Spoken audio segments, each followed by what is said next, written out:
War. War never changes. Some kind of war junkie? Gentlemen, you can't fight in here. This is the war room. Welcome to the War 102 podcast, where we explore the doctrine, theory, philosophy, and history of warfare. I'm your guide, Paul Darling, and I want to share what I learned in nearly 30 years in uniform. So let's get to learning about the most influential activity in human history, war. Welcome to episode 23, JFC Fuller and the Diseases of Generalship. John Frederick Charles Fuller, known as either JFC Fuller professionally or Boney to both his friends and enemies, is, almost inarguably, the father of tank warfare. Born to Anglican clergy, he grew up in Switzerland until the age of 11, when he returned, without his parents, to begin his education, which culminated in graduating from Sandhurst Military College and joining the 1st Battalion of the Oxfordshire Light Infantry and going immediately to South Africa, where he served, unnotably, in the Second Boer War. He then moved on to India with the regiment, where he contracted typhus and returned to England, staying there to serve with volunteer units, similar to our Army Reserve units, as the infantry and artillery-based volunteer units merged with the part-time cavalry-based yeomanry units, and were forming a far more organized part-time unit called the Territorial Force. When the First World War kicked off, he was assigned to Corps headquarters, as he had already attended Staff College, and his brilliance was already recognized. His nickname of Boney, the same name given to Napoleon by the British, was because he was both fascinated by him, as well as similar in outlook and martial intellect. Fuller was also incapable of dealing with others who could not keep up intellectually or refused to see things as he did. He was fired as staff officers and sent to the headquarters of the Machine Gun Corps Heavy Branch, seen as a demotion. But here, in 1916, he found himself on the ground floor of the British Tank Corps. He helped to plan the first use of tanks at Cambrai and all tank attacks in World War I. He mostly wrote Plan 1919, which was designed to mass tanks and to penetrate deep behind German lines, to destroy their lines of communication, supply bases, and most importantly, the German headquarters. As he phrased it, the bullet to the brain. Of course, the war ended before the plan could be enacted, but it solidified in Fuller's mind a concept that was put in civilianized versions in 1923 in his book, The Reformation of War, where he describes where he thinks the future of warfare lies. In 1926, he published The Foundations of the Science of War, where he introduced his 9 Principles of War, which served as the basis for the principles used today. These 2 books were based on his lectures as chief instructor at the British War College. At this time, he began a long collaboration with B.H. Liddell Hart, whose theories largely mirrored those of Fuller. During this time, he was also publishing books on the occult, yoga, Kabbalah. In 1927, he was offered command of a new experimental brigade to put his theories into action, but carried with them responsibility for a standard infantry brigade and in charge of the garrison both were assigned to. He felt the additional duties would detract and refused the command. He served in Germany for a few years and was promoted to Major General. He then refused the second command in India, which spelled the end of his career, and retired in 1933. Fuller was a big Clausewitz fan. In his words, "Regarding Clausewitz, my intention is to bring him into fashion and get people to read him instead of quoting him. The unfortunate thing about On War is that 9/10 of it are now obsolete, and the 1/10, which is pure gold, gets lost in the rubble." As noted in his book title from 1926, he sought to find the science of war. But for him, science was a means of organizing facts. Again, in his words, "A science teaches us to know, and art to do." He observed harshly that an army is not a band of geniuses, but of ordinary, normal men, products of fears inclined to imitate and repeat, obsessed by prejudice and fearful of novelty and innovation, preferring old judges, old lawyers, old politicians, old doctors, and, to the point of this podcast, old generals. It is the last aged group which Fuller so despised, as they were undoubtedly the source of his frustration, and whom he skewered with the book I want to discuss in some depth, Generalship, Its Diseases and Their Cures, which he published in 1936. The foundation of the book was an observation made by Napoleon that no general over the age of 45 should be given command in the field. He based this on observing the three key factors, in his mind, for a general: courage, creative intelligence, and physical fitness. And he observed these were all to be found in younger men. To discuss the first, courage, we return to the example of General Coda, so recently brave on D-Day, yet immobile and remaining safe only a few months later at Hurtgen, as his division was far beyond decimated, and to which his personal knowledge of their hardships and sacrifices were confined to radio reports and messages. To Fuller, previous bravery of the commander is irrelevant, for, regardless his past accomplishments, his current subordinates will model his current actions, not the man he was, but the man he is.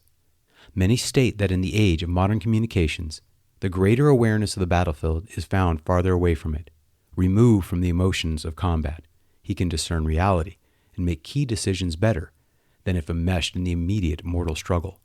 That, since a general can be in only one place, he may be unduly influenced by local considerations. To this, Fuller replied, the fallacy that the further away from the front, the less likely to be unduly influenced by local considerations.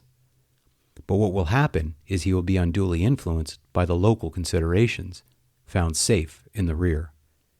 The habit of the generals in World War I, and mostly in World War II, to ensconce themselves safely in the rear led them immune and dehumanized to the horrific terror they so calmly threw their men into. With the massive increase in the size of staffs, the generals became worthless. The staff wrote the orders, largely excluding the general in the process, and yet the personal leadership expected of the general likewise was lost. Which brings us to the second point of creative intelligence. Fuller opined that as men become older, they become more fixed in their ideas. This is unquestionably true in my own experience. That somehow the greater experience in life he exchanges for greater knowledge of the now, which is, of course, impossible. That the chaotic nature of battle renders even past experiences in combat less relevant, and even worse, a general trusting to his peacetime experience to guide him in the current war. Again, in Fuller's words, nothing is more dangerous in war than to rely upon peace training, for in modern times when war is declared, training has always been proved out of date.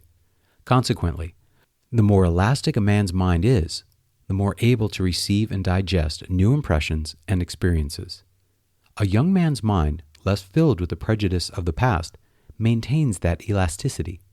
Fuller summarizes that, in war, as in peace, individuality is far more important than uniformity, personality over congruity, originality more important than conventionality.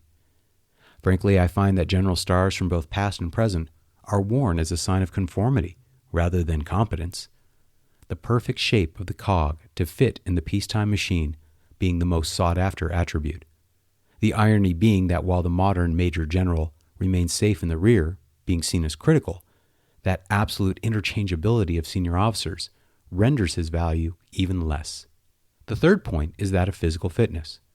Fuller demanded of his theoretical generals a constant presence at the front, both in combat as well as in the lulls in between. Old men can't, or won't, share the discomfort inherent in soldiering. The physical, for him, is the foundation of the moral. This one hits close to home. As both a Boy Scout leader and former soldier, the joys once found in austere living have certainly lost their luster. And to the point, if the general must demonstrate his courage to those he leads, he needs the fitness to stay with them during the fight. The proper place for a general is with his men, and sharing their discomforts and dangers. The combination of courage and finding comfort in discomfort is an exceedingly difficult combination in older men, no matter how impressive their resume.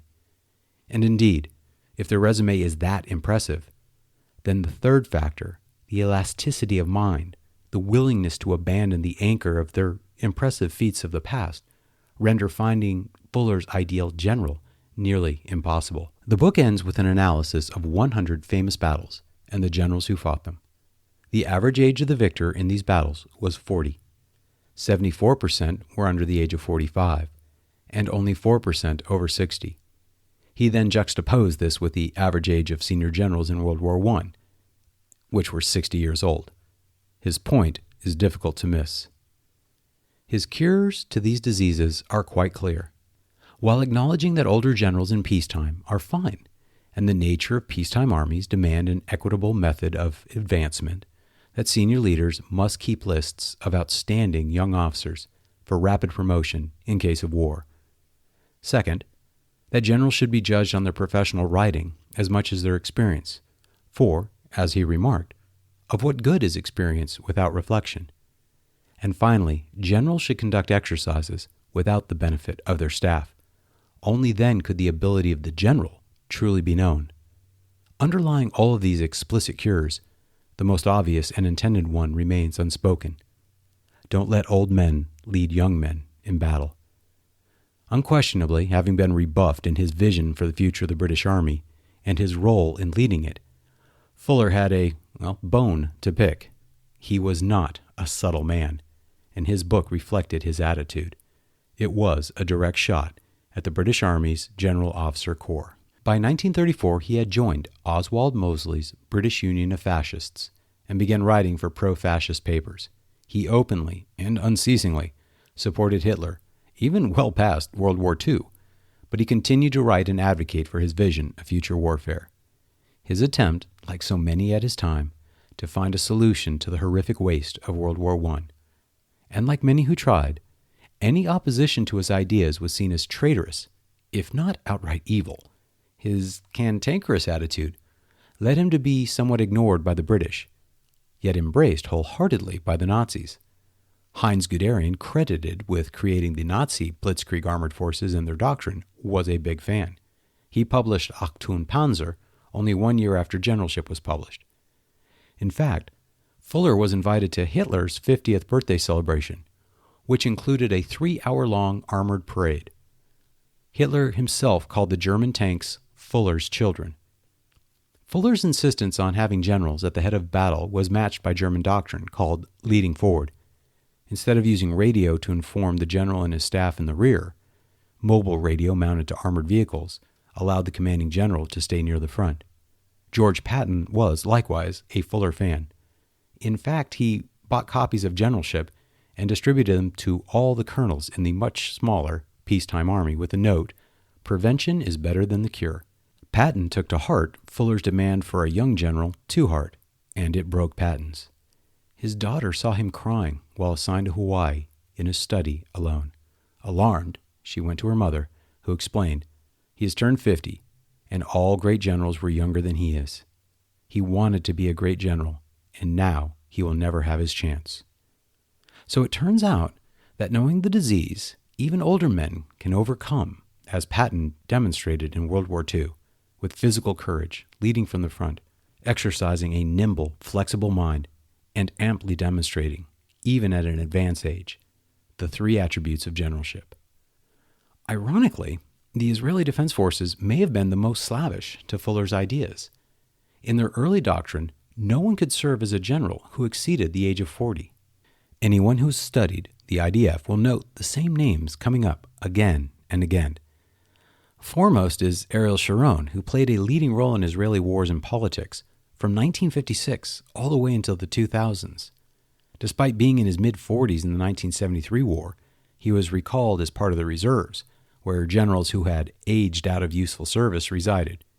Here he demonstrated Fuller's concept of warfare in its fullest, penetrating the gap between the Egyptian armies and maneuvering to the rear and ending the war quickly.